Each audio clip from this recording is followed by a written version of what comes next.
अस्सलाम वालेकुम दोस्तों, कैसे हो? उम्मीद है कि सब खैरियत से होंगे।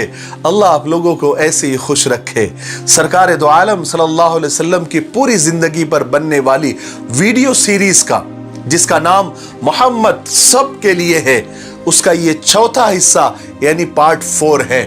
कल हमने सरकार दो आलम सल्लल्लाहु अलैहि वसल्लम की पैदाइश के बारे में बड़ा तफसील से सुना, लेकिन क्या आपको पता है जिस साल सरकार दो आलम सल्लल्लाहु अलैहि वसल्लम की पैदाइश हुई, उस साल को अरबी में आमुल फील कहते हैं। आम अरबी में साल को कहते हैं और फील हाथी को कहते हैं, यानी हाथियों वाला साल।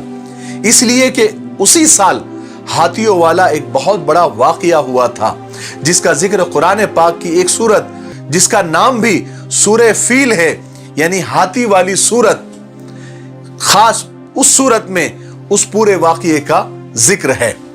हुआ ये था कि काबे की अजमत और लोगों के दिल में काबे की अकीदत और शोहरत से जल भुनकर यमन के गवर्नर अबरहा ने इरादा किया कि क्यों ना यमन में भी एक ऐसा शानदार कनीसा गिरजा घर बनाया जाए जिसकी मिसाल दुनिया में कहीं भी ना हो, और वो काबे से भी बड़ा और खूबसूरत हो। इससे अबरहा का मकसद ये था कि यमन के जो अरब लोग हैं, जो हज करने के लिए मक्का मुकर्रमा जाते हैं और वहां पर बैतुल्लाह यानी काबे का तवाफ करते हैं, वो लोग इस कनीसा की खूबसूरती, इसकी अजमत और इसकी शान और शौकत से इम्प्रेस और मरूब होकर काबा जाने के बजाय इस गिरजा घर में आने लगे और इसका तवाफ करने लगे। इसी ख्याल से उसने एक बहुत बड़ा आलीशान कनीसा और एक गिरजा घर तामीर किया। इसी ख्याल से अबरहा ने एक बहुत बड़ा और आलीशान कनीसा और गिरजा घर तामीर किया, और बहुत बुलंद, बहुत आलीशान, कि नीचे खड़ा हुआ आदमी ऊपर नजर नहीं डाल सकता था, और उसको सोने, चांदी, हीरे जवाहरात से आरास्ता और पैरास्ता यानी सजाया धजाया, और पूरे मुल्क में ऐलान कर दिया कि अब यमन के लोग मक्का न जाए, काबा न जाए, बल्कि वो अपना हज, अपना तवाफ यहीं पर करे, इसी कनीसा में आकर तवाफ करे और इसी कनीसा में आकर वो इबादत करे। हालांकि अरब में बुत परस्ती गालिब आ गई थी, लोग बुतों की पूजा करते थे, अलग अलग कबीलों के अलग अलग बुत थे, मगर दीन इब्राहिम और काबे की अजमत और मोहब्बत उनके दिलों में पैवस्त थी, यानी बहुत ज्यादा थी। इसलिए कुरैश के कबीले के साथ साथ अरब में जितने भी कबीले थे, सब के अंदर ये अबरहा का ऐलान सुनकर गम और गुस्से की एक लहर दौड़ गई। कुरैश में खास तौर से गुस्सा इतना ज्यादा था कि कुरैश के एक नौजवान ने रात के वक्त कनीसा में दाखिल होकर वहां पर गंदगी कर दी और कनीसा को पूरा आलूदा और बदबूदार कर दिया। और एक रिवायत के मुताबिक अरब के कुछ मुसाफिरों ने वहां कनीसा के बाजू में ठहर कर वहां पर अपनी किसी जरूरत के लिए आग जलाई, जिसकी वजह से कनीसा को आग लग गई और कनीसा को बहुत ज्यादा नुकसान हुआ। अब अबरहा को जब इसकी इत्तला मिली, इसकी खबर मिली और बतलाया गया कि किसी कुरैश ने, यानी किसी कुरैशी ने यह काम किया है, तो वो तो जलाल में आ गया, गुस्से में आ गया। उसने कसम खाई कि मैं इनके काबा की ईंट से ईंट बजा दूंगा, और उसकी तैयारी भी शुरू कर दी। अबरहा ने अपना खास हाथी, जिसका नाम महमूद था, उस पर सवार हुआ और पूरा हाथियों वाला लश्कर तैयार किया और काबे पर हमला करने के लिए निकल पड़ा।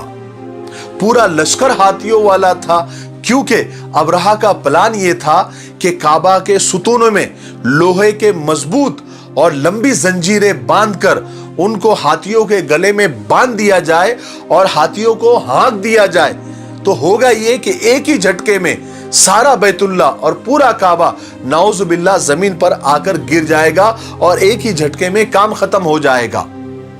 जब अरब में इस प्लान की खबर और इस हमले की खबर पहुंची, तो सारा अरब और उसके जो कबीले थे वो सब मुकाबले के लिए तैयार हो गए। रास्ते में कुछ कबीलों ने अबरहा का मुकाबला करने की कोशिश भी की, लेकिन इतने बड़े हाथियों के लश्कर के सामने वो नाकाम हो गए। फिर हुआ ये कि ये लश्कर मक्का के करीब एक जगह का नाम है मगमस, वहां पर पहुंच गया, जहां पर कुरैश के ऊंट चर रहे थे।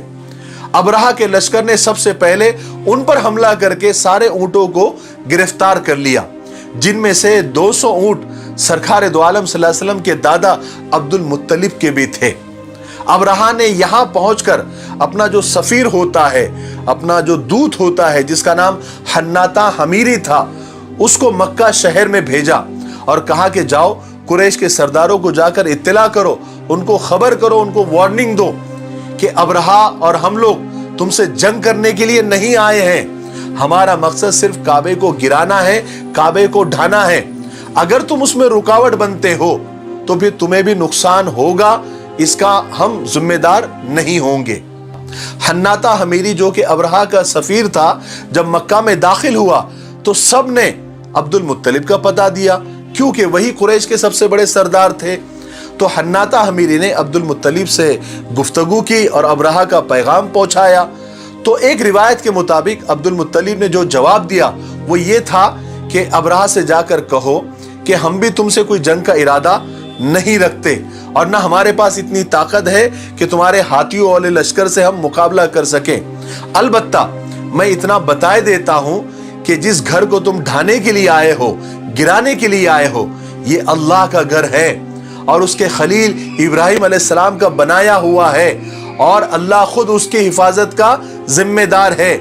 अगर तुम लोग अल्लाह से जंग का इरादा रखते हो तो फिर तुम जो चाहे वो करो, फिर आगे ये भी देख लेना कि अल्लाह ताला तुम्हारे साथ क्या मामला करते हैं। तो हन्नाता हमीरी के तो बात समझ में आ गई, तो उसने कहा अब्दुल मुत्तलिब से कि आप एक काम करें, आप मेरे साथ चले, मैं आपको अबरहा बादशाह से मिलाता हूं, आप जो भी है सामने आमने बैठकर बात करें। तो अब्दुल मुत्तलिब ने कहा ठीक है। दोनों मिलकर अबरहा के पास गए। अबरहा ने जब अब्दुल मुत्तलिब को देखा, बिल्कुल ऊंचे पूरे बड़े वजी आदमी थे, यानी बारोब आदमी थे। वो देखकर, यानी अब्दुल मुत्तलिब को देखकर वो इतना मुतासिर हुआ कि अपने तख्त से नीचे उतर गया और अब्दुल मुत्तलिब को अपने बराबर बिठाया और बड़े अदब के साथ पूछा कि आप किस मकसद से और किस गर्ज से आए हैं। हालांकि एक रिवायत के मुताबिक अबरहा के दिल में यह था कि अब्दुल मुत्तलिब गिड़गिड़ाएंगे, मिन्नतें करेंगे और हाथ जोड़ेंगे और कहेंगे कि आप काबे को ना गिराए, हम आपसे माफी चाहते हैं, या तो फिर आपको जो चाहिए, जो पैसा वगैरह जो चाहिए हम देने को तैयार है। या अबरहा के दिल में यह भी एक बात थी समझौते वाली कि ऐसा समझौता कुछ अब्दुल मुत्तलिब के साथ बैठकर हो जाए कि ठीक है हम काबे को नहीं गिराते हैं, एक काम करते हैं कि एक साल यहां मक्का में हज करेंगे और एक साल यमन आकर कनीसा के पास हज करेंगे, एक साल यहां एक साल वहां। ऐसे अबरहा के दिल में था। लेकिन अब्दुल मुत्तलिब ने बिल्कुल ऐसा जवाब दिया कि अबरहा का सर चकरा गया। अब्दुल मुत्तलिब ने कहा कि मैं सिर्फ इस मकसद से आया हूं, मेरी जरूरत सिर्फ इतनी है कि मेरे ऊंट जो आपके लश्कर ने गिरफ्तार किए हैं, बस आप उन्हें छोड़ दे, मुझे और कुछ नहीं कहना है। अबरहा तो जैसे ढीला पड़ गया, उसका जो समझौते का प्लान था वो तो सारा चकनाचूर हो गया। तो अबरहा ने दिल में गुस्सा दबाते हुए जनाब अब्दुल मुत्तलिब से कहा कि मैंने आपको जब पहली बार देखा तो मेरे दिल में आपके लिए बड़ी इज्जत, बड़ी वक़्त हुई थी, मगर अभी आपने जो बात की ना, उससे आपकी पूरी इज्जत खत्म हो गई। मेरी नजर में आप गिर गए। आपको सिर्फ अपने 200 ऊंटों की फिक्र है, जबकि आपको मालूम है कि आपका काबा जो कि आपका दीन है, मैं उसको गिराने, उसको ढाने के लिए आया हूं, और उसके बारे में आपने एक भी बात नहीं की, जरा सी भी गुफ्तगू नहीं की। तो अब्दुल मुत्तलिब ने बड़े इत्मीनान के साथ जवाब दिया कि देखिए, ऊंटों का मालिक तो मैं हूं, इसलिए मुझे उनकी फिक्र है, मैं इसलिए आपके पास आया हूं, और काबा उसका मालिक मैं नहीं हूं, उसका मालिक तो वो अजीम हस्ती है और वो अपने घर की हिफाजत करना जानता है। अबरहा ने गुस्से में कहा कि तुम्हारा खुदा भी आज मेरे हाथ से उसके घर को बचा नहीं सकेगा। अब्दुल मुत्तलिब ने बड़ी बेनियाजी के साथ जवाब दिया, तुम्हें इख्तियार है, तुम जो चाहे वो करो। बहरहाल अब्दुल मुत्तलिब के ऊंट अबरहा ने वापस कर दिए। अब्दुल मुत्तलिब अपने ऊंटों को वापस लेकर मक्का तो आ गए, लेकिन काबे के दरवाजे की जंजीरों को पकड़कर दुआ में मशगूल हो गए। साथ में कुरैश की एक बहुत बड़ी जमात थी। सब ने अल्लाह से दुआएं की कि ए अल्लाह, इस अब्रहा के अजीम लश्कर का और इतने बड़े लश्कर का मुकाबला हमारे बस में नहीं है। ए अल्लाह, तू अपने घर की हिफाजत का इंतजाम तू खुद फरमा। दुआ करने के बाद अब्दुल मुत्तलिब और सारे लोग पहाड़ों पर और अलग अलग जगह पर फैल गए, क्योंकि उनको यकीन था कि इस लश्कर के ऊपर अल्लाह का अजाब जरूर आएगा। इसी यकीन की वजह से उन्होंने अब्रहा से सिर्फ अपने ऊंटों का मुतालबा किया था, यानी अपने ऊंटों के बारे में बात की थी, काबे के बारे में कोई बात नहीं की, क्योंकि वो जानते थे कि इस लश्कर पर अल्लाह का अजाब आएगा और अल्लाह ताला अपने घर की हिफाजत करेगा। और ये जो दुश्मन की ताकत बता रहा है, जो ताकत शो कर रहा है, जो हाथियों वाला लश्कर लेकर आया है, अल्लाह तबारक व तआला उसके इरादे को और उसके अज़ाइम को खाक में मिलाकर रख देगा।